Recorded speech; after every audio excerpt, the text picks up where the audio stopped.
Six Nations show on OTB SPORTS. In association with Vodafone, proudly supporting the Irish women's rugby team. We all belong to the team of us.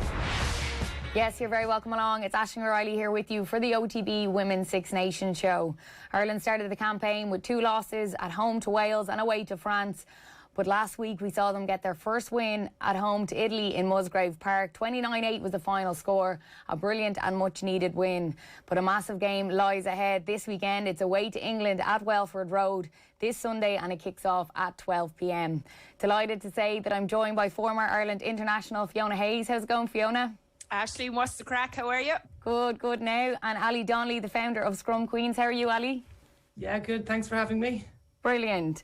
And Ali, I'm going to come to you first. We're coming into the round 4 of the TikTok Six Nations. It's mad that we're already here at this point, but have you been enjoying it so far? Yeah, I think it's been a really enjoyable competition, even though we've had one team kind of racing away from everyone else, because it has felt like, 4 or 5 years of growth wrapped up in sort of a 6-week period. And that's been great to see. The crowds, I'm based in London, so I've been able to see the crowds over here have been massive, record kind of broadcast interest and media coverage. So, yeah, I think, and the weather, the weather in Cork didn't look great there last week, but the weather generally has been good. The forecast is good for the Ireland game this weekend. So I do think playing in April just gives you that little bit extra as well as all the rest of it. Absolutely. And for you, Fiona, have you been enjoying it so far? Yeah, it's been good to watch. As Ali said, we've seen teams develop. You looked at Wales before. I really talking into that game on what I'd seen last year, that it would have been that Ireland would have come away with a big win, but they've obviously worked really hard.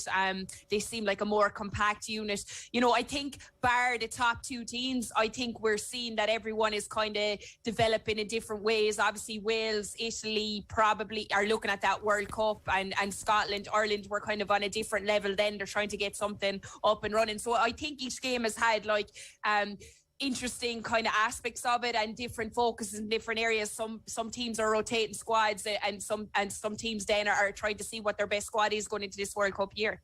Yeah, a lot of impressive performances as well. And we've seen that Ireland did get their first win against Italy in Musgrave Park. 29-8 was the final score there. Ali, this was a much needed boost for them. Yeah, they had to win it, especially after that Wales loss and knowing that they were going to be losing a lot of players against Scotland.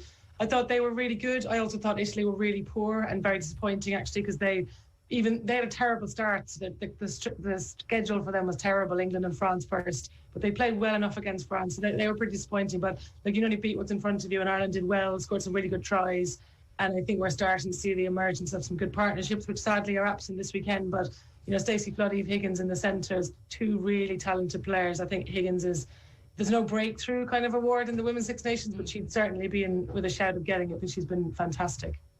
Yeah, a lot of impressive individual displays and I think a much better performance as a whole. Fiona? Yeah, definitely much better performance. The thing that impressed me the most, Aisling, was the set piece. I know, it wasn't absolutely outstanding either, but they focused on areas which people were looking out for them to look at. So the line out, we were wondering why all the movement, and there were still miss hits and miss lifts and stuff like that. So they went for basic line outs and it worked really, really well. I think they built their confidence up that way. They got their maul rolling a few times. They seemed to lock down the scrum a lot better. The height was much lower. I thought the cohesion was a lot better. So these are areas going into England, they're going to have extra tight and really, really good, because we know what England and we know what damage they can do. To see them make a step up against Italy, although Ali was correct, probably Italian team let themselves down in that game. I thought they overplayed at times, but you have to take your hat off to Ireland. I think once they built the confidence up, we saw good rugby, and it took them a little time to break into that game, Ashley, and once they did, we can see what confident players do. We could see the partnerships. They looked like they were enjoying the rugby, and certainly the crowd, I will say, was absolutely Baltic down there, but certainly the crowd down in Cork, and especially the kids, were absolutely loving it. Yeah, that was going to be my next question. What was the crowd like and the atmosphere? Obviously, it was brilliant to see a game in Musgrave Park and, of course, them getting their first win. Yeah, it was brilliant. Now, a lot of people are starting to confuse me as a Cork woman because I'm based here 11 years. I'm living in Cork, and my Limerick accent, although I was told the other day my Limerick accent's the thickest they've ever heard, so I'll take that. But no, it was just brilliant. I think Munster Rugby, the stadium was rocking. The kids were absolutely loving it. They really got behind the team. You know, there was some emotional things after the game. We saw Nicola Friday's sister who'd been away. They were able to get footage of her running up in the crowd, and I was actually, my head is sticking up in the front of some of the video. I didn't even realise, but you could see her getting it up, and she just loved it. The players stayed around. They made those connections with the kids, and I think that's what's so important. And I've seen a lot of it in this Six Nations. They're now their role models. I spoke before how, you know, I looked at Jason McAteer or certain other people, you know, and it was always because I love soccer. It was always male soccer players, but now we're seeing girls going. Their dads are bringing them. They're looking at the likes of Sam Monaghan, you know, Amy Lee Murphy-Crowe. They're getting the pictures, and they're staying around talking to them. So I think it's absolutely brilliant, and this Six Nations definitely having this separate window has really emphasised that, and it's exciting for women's rugby. Yeah, absolutely. And a win like that, Ali, you can't underestimate what that can do for a team to finally know that they have that first win of 2022 under their belt, you know, to really push them on now, motivate them and give them that confidence. Yeah, and I think as well, knowing that the next game was against England away, you know, it was just a must-win match, really, wasn't it? To back up all of the kind of little bits of and little pockets of good stuff that we'd seen in the previous games, but the losses, and as you pointed out, you know, set piece got really, you know, it tightened up, improved, etc., and they managed to pull some things together that hadn't quite worked for them over the 80 minutes. So yeah, it will give them a lot of confidence, but you know, the way it's happening now and the team they're going to pick for this weekend, you know, I wonder at the end of the Six Nations how we'll assess Ireland over the course of it, just, you know, with that win. I think it's interesting that when they're going to go into the Scotland game, they're not going to win in Welford Road this weekend. I think we can probably all agree that, but that Scotland game, Fiona's shocked. The Scotland game is going to be fascinating because they're another team, bit like Ireland, not really getting the rewards for some of the good things they're doing, and they're going to come over pretty confident because they're going to say, well, we're playing a second choice backline here. Let's go for this. And Scotland have done some good things. So yeah, you're right. The win was really important, but not just because they needed it, but just because the end of the assessment of the Six Nations, you don't want to be bottom of the table. Yeah, and we'll definitely get into all of that because we've a lot of squad changes, as you've mentioned, because of the sevens, and we're losing a lot of players to that. But quite interestingly, Fiona, Baben Parson, she started, that was her first game she started, but now she's gone to the sevens. It's sort of a strange one. I don't know what you think. Do you think it was the right choice, I suppose, having her in there for just the one game and then she's gone again? Or, it's what did you make of that? Yeah, I'm a bit shocked on that. I thought if there's one player that could have stayed and benefited playing was Bailey, because she looked like her form wasn't quite at the place where she had been, you know, last year. Her confidence looked low. I mean, down in Italy, against Italy, we saw she was stripped maybe 2 or 3 times. That's very unusual for her. It was her first start. I just felt like she wasn't the explosive player we've seen. And it wasn't that you know, that other teams are marking her now and that her game is readable.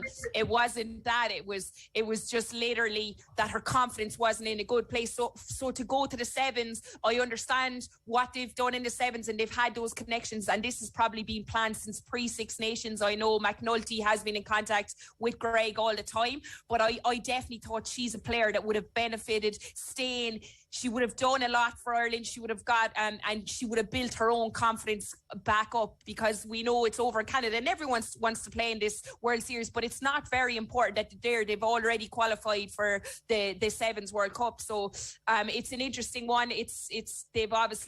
Sevens are invested money wise, and look, they've gone with their best team, and she would be one of their better players on the Sevens team. But going forward, I think they're going to have to look at form and how best to integrate these players in and out, not just have them all gone. Yeah, absolutely. And something that's quite interesting as well, just the way that Italy have qualified for the World Cup, Ireland haven't. Is it a bit of a statement as well, Ali, to say, look, we should have been there? You mean the 15s World Cup? The 15s, yeah, in autumn. Yeah, I think so. Although Ireland would be better off just forgetting about the 15s World Cup now and just thinking, on the plus side, we've got an extra year. You know, we've got a year on everybody. This is a shortened cycle. So I think people are forgetting that it's not a 4-year World Cup cycle, it's a 3-year World Cup cycle. So a lot of teams coming back out of, they come back from New Zealand, the European teams in particular, in November, December. They don't have a 4-year cycle to replace players and to get used to things, and Ireland do. So I think they should just, maybe there's a little bit of we should have been there, but to be honest, who cares? They're not there. They just got to move on and try and focus on the next thing. And I think on the Parsons stuff, she hasn't. She's coming out of an injury, so they're obviously trying to manage her back into the team. But it has been a bit, strange the way the selection has happened, and she hasn't looked fighting fit. I do think we have very good wingers in the squad generally. So, we were able, I guess, to, cover the fact that she wasn't at her best or wasn't playing. But I think I agree. It would have been great to see her stay behind. To take 7 out, so it's a lot. Yeah, and it must be tough on her too, coming off the bench and knowing that everybody's wondering and asking questions and waiting for, this superstar that, we've all seen. It must be tough on her to have to come out and, I suppose, want to put in that big performance when she hasn't had the game time too. So I'm sure we're going to be seeing a hell of a lot more of her. OTB Six Nations show, it's with thanks to Vodafone, proudly supporting the Irish women's rugby team. We all belong to the team of us. And Fiona, you've got a team for us this week. It's not the team of the week. It's a little bit different this week just because we had that break week for Easter. So you have a team to look out for. Yeah, I know some of the squads haven't been released yet, but I think I've a bit of insider knowledge. I don't, but I got some people that I thought have been playing really well. So at loose head, I'd Leah Bartlett from Scotland. I think she's been doing really well around the pitch and the scrum is holding up well. Niamh Jones from Ireland, I think we have to clap her on the back. There's been a lot of talk about Cliona Maloney and she's done really well. Sarah Byrne, immense at tight head. Abby Ward, second row from England, as well as Sarah Byrne. Medusa Fall from France has been immense, first game in particular, and I think she's getting, she's not as highlighted in the last 2 games, but I think she's going to have a cracking game this weekend. Alicia Butcher's absolutely brilliant back row for Wales. Marley Packer, you can't probably have a team without her in it. She's been doing amazing stuff for England as well, killing it on the pitch. Jade Congal from Scotland. I talk about her a lot. I think she's really, really good. I know she'll be disappointed with that knock on at the base of the scrum, but she still was outstanding in that game against Wales.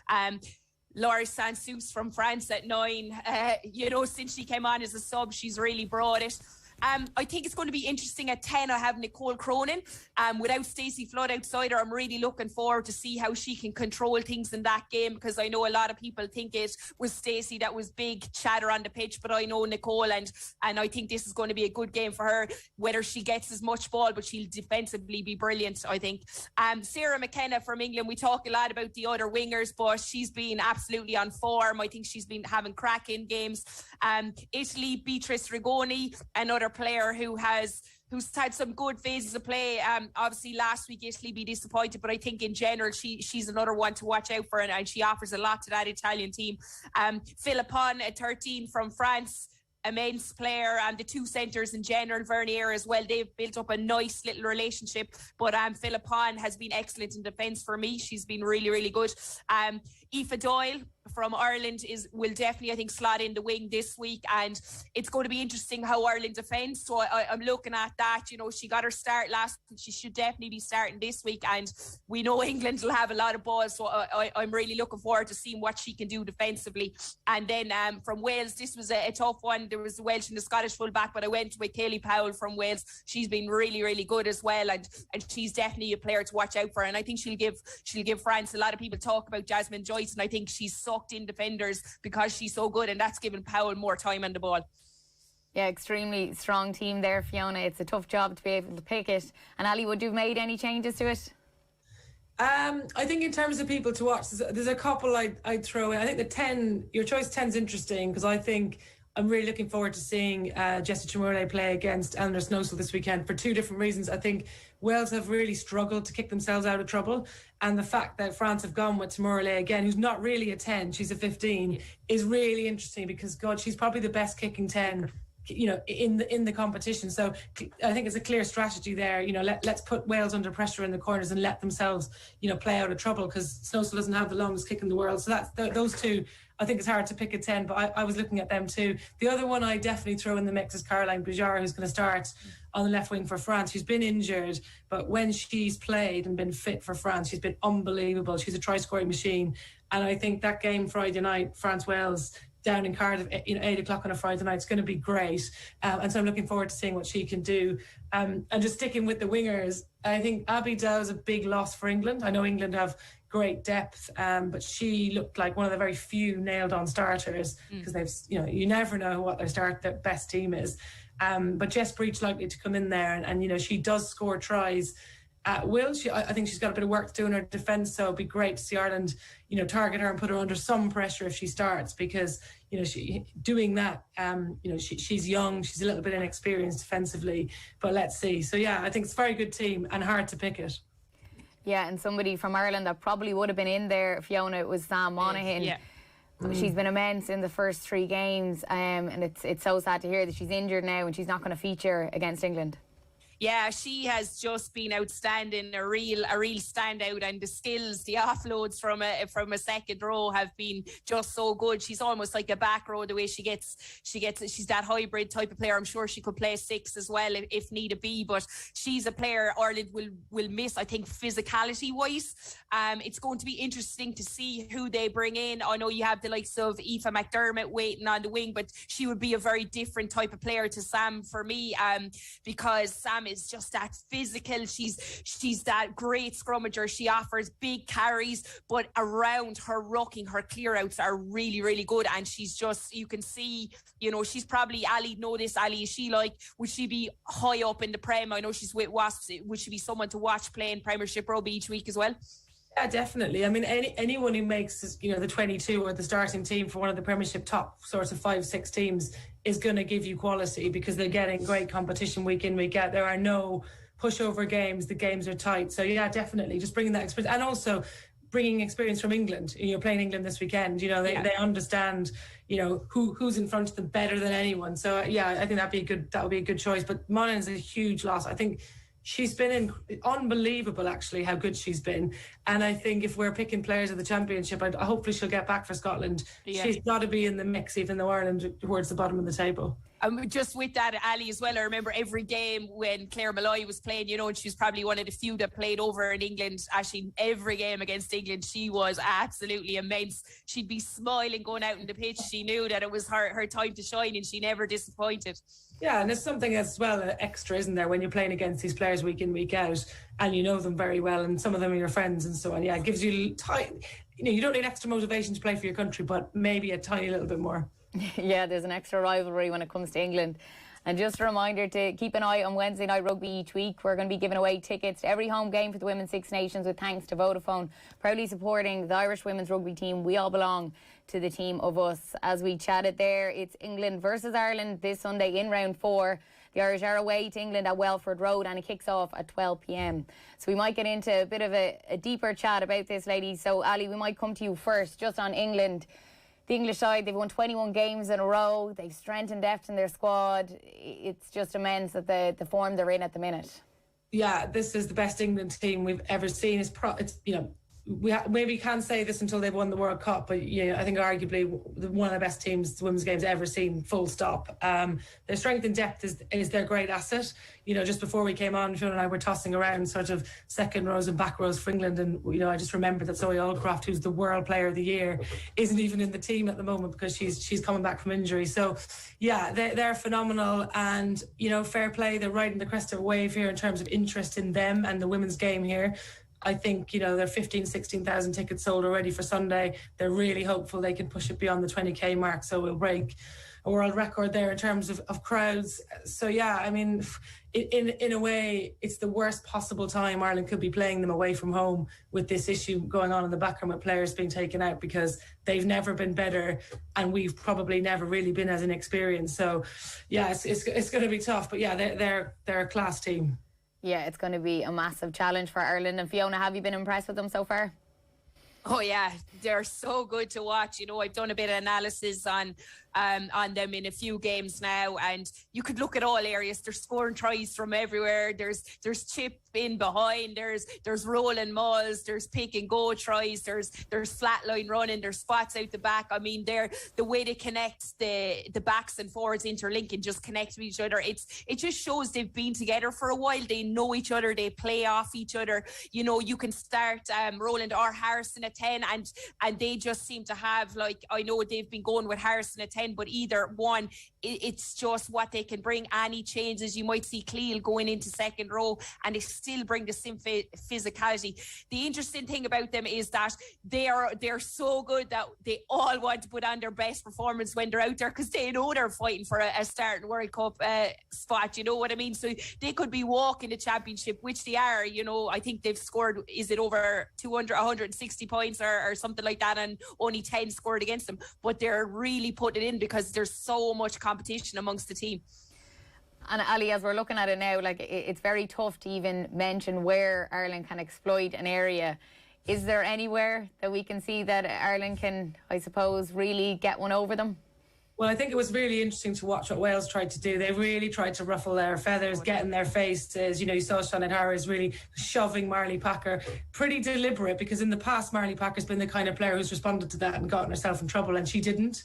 And I think England just sort of, you know, not interested in this and whatever. I think the one thing that's really important, it's a really fundamentally basic thing to say, is we've got to try and stay in touch for the first 50, 60 minutes, because England do pull away from teams in the last 20 because they're so fit, they're so conditioned, they're fully professional, have been for a few years. So they've always got that extra gear to go into. And if you're already way off course with 60 minutes gone, that last 20 is painful. And I think, you know, Ireland have really, you know, a little bit of extra motivation, a little bit of extra sort of eyeballs on them at the crowd, and I think they've got to use that and get themselves up emotionally for this game. Never hard to do against England, I know, but you don't want to be 40, 50 points down after a half or 50 minutes against England, because the pain is yet to come when they really, you know, put the gas on. And I think my worry for Ireland, well, among many this weekend, frankly, is that the players they're bringing in are cold. You know, they haven't been playing, and I think that's that's going to be really tough for them. You know, international rugby is brutal. It's not the AIL, it's not the, you know, the Interpros, and there are players coming who haven't played at all, or played, you know, very limited amounts of minutes, and I think that's a really brutal cauldron to throw them into. So my best advice, this is why I'm not an international coach, is to stay in touch for as long as you can and hope for the best. Fiona will have something more strategic to say, I'm sure. I know. I think what would be interesting, Ali, if they could change up their defensive system, so not just stick with the same type of defence for the whole game. So whether it's a hammer press, whether it's an easy, but I think if you leave England have quick ball at the ruck time, you're in massive problem. Now Wales slowed down their ball for the first 20 minutes, as you said, Ali, and it worked thereabouts, but they weren't going to be able to sustain that for the whole match. So if Ireland can bring that in and out of the game at times and still keep, as Ali said, within touch and distance, I mean, you're probably looking at trying to keep them as low on the scoreboard as possible and maybe try and get a few scores themselves. I'm delighted that they've sorted out the line-out issues from the last day. But I'm looking forward to see how it goes against an English second row and back row, because they literally fire up. They would have seen that Ireland were struggling at times and went quick to the front. Now England have seen that, so they're going to be ready and waiting to contest at that front. So that line-out was going to be a crucial area. I think if they can get a quick ball and the strike on the ball in a row and scrum, we'll have a quick platform. So it's about doing things at pace, doing the simple things really well. But defensively, I think you need to shake it up, change it at times, come in narrow, hammer, different types of defence throughout the game. Whether they'll all be on the same page from, you know, they haven't trained enough together, whether they can do that and bring that in game will be interesting to see. Yeah, and I think as well, you know, you mentioned the breakdown. England, the speed England are recycling the ball is phenomenal. You know, there's a couple of seconds, I think, the quickest kind of rate.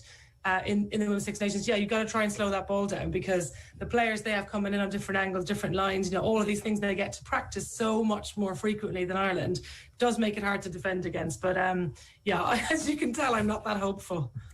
And as you said as well, Ali, you know, it is a completely different squad nearly this week. A lot of the girls are coming in cold. Just for people at home, because of the sevens, the squad is depleted really, with the confirmation that Stacey Flood, Lucy Mulhall, Eve Higgins, Amy Lee, Murphy Crowe and Bathing Parsons are not going to be available for the game. But we have heard that Laura Feely, Laura Sheehan, Mary Healy, Shannon Toohey, Sene and the young cap pair then of Niamh Byrne and Alice O'Dowd are coming back. So some really good news there. Fiona, for you to see Sene coming back into the mix? Yeah, I think the whole thing is strange about Sene. I'm going to be honest. I'll tell you why. if you knew you were going to bring Sene, I think Sene's going to start. So if I know Sene, I'm going to need Sene for the last 2 games, why wouldn't I just have her in training the whole time with the squad, learning your calls? She hasn't been in that environment with that coaching staff before, because as we know, it's a new one this year. So I thought if they'd brought her in a little bit earlier, because they know she's going to be in there. Now, apparently she trained immensely on Saturday. She's been over with Exeter Chiefs. So she's someone that's going to be... she's been training hard. She's been flying over and back to England. I've been talking to her and she looks good. Like, she's physically looks ready. I was sitting on the telly with her and I'd put my jacket on because her arms were absolute ripped. And I was like, oh my God, I'll have to cover up here. I couldn't deal with that. So she's definitely in a good physical shape. But I just think system-wise and running off each other, it would have been great if she was in there. Maybe not starting. Maybe everyone was starting ahead of her, but constantly training, because she's a senior figure now in that camp. So she might have been good to have around chatting, getting in the mix. So with that, I'm delighted to see her back in. I think if she's starting, it probably is the correct decision, because she's played England before. She understands the game. She's training over in England, as I said, with Exeter, so she'll be in good shape. But I really would have liked to have seen her brought in maybe before last week, but that's just my opinion. Yeah, absolutely. I thought it was a bit surprising, because it's not as if this is a surprise to know the sevens was coming around the corner. We're going to be losing these players. So to have the likes of Sene there with her experience, and she's playing well, I thought it was strange she wasn't in the squad from the get-go, to be honest. I don't know, Ali, what did you make of, I suppose, Sene coming back so late now? Yeah, I find everything puzzling about the Irish strategy at the moment, to be honest. I think that is one that is odd. You've set out why, and I agree. The other is, if you knew, this is not an easy position for Greg McWilliams and his coaching team. You want to play your best players all the time. But if you knew for the last 2 games you were going to lose most of that back line, why wouldn't you mix up a bit more so the players aren't coming in totally fresh and they've actually had a little bit of international rugby under their belts? Why wouldn't you do half an hour or start a couple? We're going to have a brand new midfield, brand new set of wingers, basically. I find that odd as well. So it doesn't seem to be the pieces don't seem to be joined together brilliantly. I don't know what kind of communication there's been between, David Nussafora, McNulty, I don't know. I find it odd. She's got to start, Sene. I mean, she has to. We need experience, not just in terms of ability, but a bit of leadership in that back line, and she will bring that for you. But it doesn't, I thought it was interesting that Greg was talking about how well she played in the AIL. I mean, it's just oceans apart from what she's going to be asked to do this weekend. But we need her, and she hopefully she'll be playing at 12 or 13. Absolutely. It is a very unique position, I suppose, that Ireland find themselves in at the minute, that the crossover of the sevens players, because England and France, they've almost entirely different squads, and then you have Italy, Wales and Scotland who then are not involved, Fiona. So it's quite unique to Ireland. Yeah, it is. It's unique at the minute. I presume going forward they'll have to sit down and see, because the Six Nations in a different window, it probably will cross over with the sevens. So they'll have to sit down going forward, seeing what they want to do. In Ireland, obviously, we don't have, England are lucky. They can afford to have 2 separate squads, maybe have 1 or 2 that go between both when it comes to World Cups or big games. But in Ireland at the minute, to be fair, I think Greg has outlined from the start that they will be going. I agree with Ali. Why not get someone in? But he wanted to play the 3 games. I suppose pressure came on maybe after the Wales game. The Wales lost, and they had to get that win in Italy. And maybe he was thinking about changing things up a little bit in that, but then he couldn't, because they didn't get that win yet, and there was pressure on in that way. So now you've girls going in a lot rawer. I think there could even be people from AIL going straight into the starting lineup that wouldn't have played. I think that season, we finished maybe about 4 weeks ago.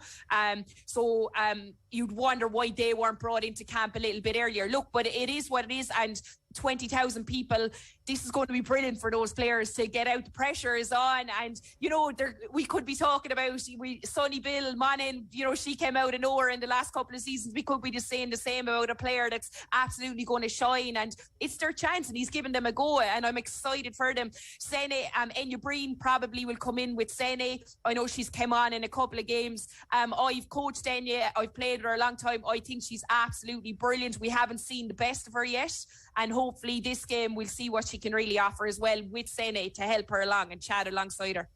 Yeah, it's so exciting for these players to be getting a chance, and we'll really look forward to seeing them in action. And just as you mentioned, the crowd, we're on for a record crowd at Welford Road. Ali, do we know what the ticket sales are like at the minute? They were at 15,000 early yesterday. I haven't checked today, but I mean, I'd be surprised if it didn't get beyond that sort of, 17, 18 mark, which would be obviously brilliant. And England got a huge crowd last week down in Gloucester as well. So yeah, I don't know. I don't know how I'd feel about coming straight out of club rugby into playing. I'd love it. You'd be straight in, Fiona. Well, I haven't played international rugby, right? I have found it frustrating though. I think, yeah, you're right. I suspect maybe the plan went out the window when they lost to Wales, because then, you're going to France, you can't pick brand new players. That's a 50-point loss, going to be an 80-point loss, and no one wants that. Then you've got to beat Italy, therefore it was very difficult. But it is strange. Like, there is nothing, I think it's important to say, there is nothing riding on this World Series round in Langford next week. Ireland are not going to get relegated, it doesn't look like, because Russia are already out. They haven't qualified for the Sevens World Cup yet. They actually have to qualify, but they absolutely will. There's 4 Europe places. France are already through and Russia are out. So, they will. So I would really love it if someone from the IRFU, David Nussafora probably, not Greg McWilliams, who has enough on his plate to get these players, ready, came out and just explained what is it about this weekend that's so important, and, be honest about the priorities and the choices that you're making, because at the end of the day, they've made a choice this weekend to deprioritise the Six Nations. Now, on the one hand, you can say, all right, well, these players have played to play sevens. There's a sevens competition, therefore that's what they should be playing. But on the other, if you started them in 3 and you've prioritised that and you've said, okay, well, this is an important competition to us, it's very strange to suddenly, rip the plaster off and say, well, we're leaving. And actually, I think it's terrible for the Six Nations. Come out of Ireland's position for a second and look at this from a big picture. It devalues the competition at a time when it is really riding high in terms of momentum and interest. And I think that's a real shame. I would be very frustrated, I'm using a diplomatic word there, if I worked in marketing or whatever for Leicester or for England or for the Six Nations itself, and you have this massive showpiece, record crowd, free to air telly, everyone talking about it, and one team showing up with half their players missing or in another country. So yeah, it's frustrating. Yeah, it's definitely not ideal. It is frustrating. Do you find it strange, Fiona?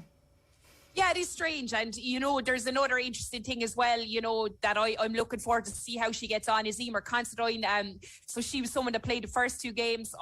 I haven't talked and I don't know, but I would presume she wasn't injured, so I presume she was knocked off the 22 completely on form. And then she has to come back into this squad and play, because obviously the backs have been depleted. So I'm interested. I'd love to know how Greg approached that with her. Is her confidence high? Because he'll have to keep her confidence high, because she's a player that obviously maybe missed a couple of tackles. She would have been disappointed. And then to not make the 23 at all, but knowing that she will have to come in 2 games later, or a game later, is a funny one as well. So she's a player, and we'll really see his man management skills come into place when we see how she plays and how she links up with everyone else around her, because she's a really, really good player. And I suppose we saw the best in the sevens. They're full time, they're training. I understand why they're in there. At times they looked really, really good, but to not start someone and know they will be coming immediately back into your starting lineup for the next game is an interesting one as well. Yeah, absolutely. And we have some uncapped girls as well in there, and Niamh Byrne and Alice O'Dowd. You, Fiona, actually made your debut against England. Can you bring us back to that day? I love talking about this, Ashton. I love it. It was one of the luckiest. I was lucky to be born in whatever year I was born. So it was up in Ashburn, and it was when Ireland, in 2013, when Ireland beat England 25-0. I came on for the last 20 minutes of the game, and my tag for the rest of the year was, I've never lost England compared to everyone else in the team, because they'd all played them before. So I was like, so it was too easy for me. I was like, this is simple. What how is this such a big deal? We done it no problem, and of course Ali Miller and her hat trick. But no, what a game to play in, what a pitch and what a time. But as I said, it was just pure luck that I was around that year, and you had great players playing that day. And you know, we hope that we'll go on and be able to have days like that again in the future, because I tell you one thing, I'm still partying on that, and it's what 9 years later. But what a debut, especially because it's against England. That's something else. And Ali, I suppose it is a big occasion any time in any sport when it's Ireland and England. Do you feel the buzz in London? Oh, absolutely. I mean, I went to the Ireland game at Twickenham in the Men's Six Nations, and obviously it's a great day for me, surrounded by English people. So that was great. Yeah, absolutely. I mean, I don't live too far from Twickenham either, so I get to as many of the Ireland-England games as I can. Yeah, there's always a bit extra, isn't there? I mean, 2013, 2015, God, they were glory days. They were just fantastic. And I think the 2013 one in particular, I've actually written a book about the history of women's rugby, which is out in July, which is about the global game, not just Ireland. But you know, I talked to a few of the players from the 2013 team, and God, like what, you know, I think we forget just how unbelievably momentous that was. You know, I remember, you know, there were players who were involved. Lynn Cantwell is one of them, who played in that 79-0 absolute thrashing back in 2002, who were then still in the team in 2013. And I think for players like that, the others watching, Sarah Jane Belton was watching, Patrick Kelly, you know, they've been through all these bad days in Ireland, and I think 2013 was just amazing. And you're right to dine off that forever, because how many of us can say we've won a Grand Slam? So very I still go into work wearing the medal underneath my jumper every day. And as well, at the moment for Ireland, like, it is a really exciting team, a young team, and I suppose we need to remember that too. And we have all of this with the sevens and the players leaving and new players coming in, but it is exciting, Fiona. There is a good future now to look to. Yeah, we've seen some brilliant performances. I mean, I know she's gone with sevens, but how good has Eve Higgins been? Like, she's been absolutely immense. We talked about the likes of Sam Mon, and we're going to see her in an Ireland jersey for a long time. We got a little bit of Aoibhinn Riley. She's another young person who I saw light up the AIL. She was absolutely brilliant. She just needs a bit more time at international level. I know Catherine Dane came on, and we saw probably a bit more composure against Italy, but Riley's going to get better and better as she goes, and she's definitely someone who's always looking to learn. You can just see in how she approaches things. In the pack, we have like great players as well. Niamh Jones is quite young. She's she's improving with every game. I think we focused a little bit too much on her set piece. I did as an analyst at the start, and it was when I went outside of that and looked at her work rate around the pitch, she's really, really good. She carries hard, and her clear outs, and she's first at every ruck arrival. So there's a load of players with a load of talent. You've got Aoife Doyle. You know, they're just it's just trying to gel these together. And I suppose we talked about England and the fact that they train so much together and they play together. They've got their cohesive squad. This Ireland team, as Ali said, now has 4 years. The more we see them playing off each other, be it Nicole Cronin at 10 or wherever, I think they are going to gel and get better and better. And we've seen a nice style of rugby that Greg wants to play. You know, he does like to get the ball wide. He does like to play. He talks about keep ball alive, KBA. You know, it's a big phrase of his, and we've seen Ireland do that at times. And the more they play with each other, the more they'll be able to compatible and be together and see how each other run and see offloads. So I think we will see a good style of rugby, and it's developing game by game. Bit disappointing against France, but they put their hands up and said there was too many errors, and we saw that change against Italy. This England game, although we mightn't be looking at a big win, I'm excited to see how these players react to having 20,000 people watching them, and you know, going out there with absolutely nothing to lose as well. Yeah, it's a massive occasion for these players to step into that, to have so many people there to watch them. I suppose, Ali, it shows how much the game has come on too. Oh, absolutely. I mean, I've been watching women's rugby for far too long, but I can remember going to games with 50 to 100 people there, and mostly people's families and friends and so on. So yeah, I think the game is it's accelerated every single year, but this last year has just sort of seen it go to another level. I described to someone else like 10 years of growth in one. And I think just to add to Fiona's point, there's a lot to be positive about in Ireland. Like it is easy to sort of say, oh, it's so frustrating, we're going to get probably beaten quite badly this weekend, it's going to be terrible. But I think if you step back, the review that we had last year, has resulted in some immediate changes with new appointments and so on. And hopefully we'll get the other review out into the grassroots game and we'll be able to join those two things up. I have a feeling that Kevin Potts is serious about change, and it seems to me, I don't know him, but everything I hear about him and his interaction with the players through that process has been good and positive. Greg McWilliams seems like a great guy, and Niamh Briggs is in there. The players you've already talked about, they really young, exciting players. I mean, yeah, like Eve Higgins is one of the most exciting backs I've seen in any team anywhere. I mean, I just think she's amazing. So exciting. And loads of others that you named. Linda, particularly in the front row, has had a great competition. So there's a lot to be excited about, but I think, there's also still just like this weekend is a little bit of a hangover of what was happening that wasn't so good in terms of the Irish structure in the last few years. And we're still kind of paying the price for that. Now it's changing. And it will get better, and we will develop our talent pool, and we'll bring in ahead of, someone to look after the pathways and all the rest of it. But yeah, the right now and here is still tough, but yeah, I'm pretty excited about the future.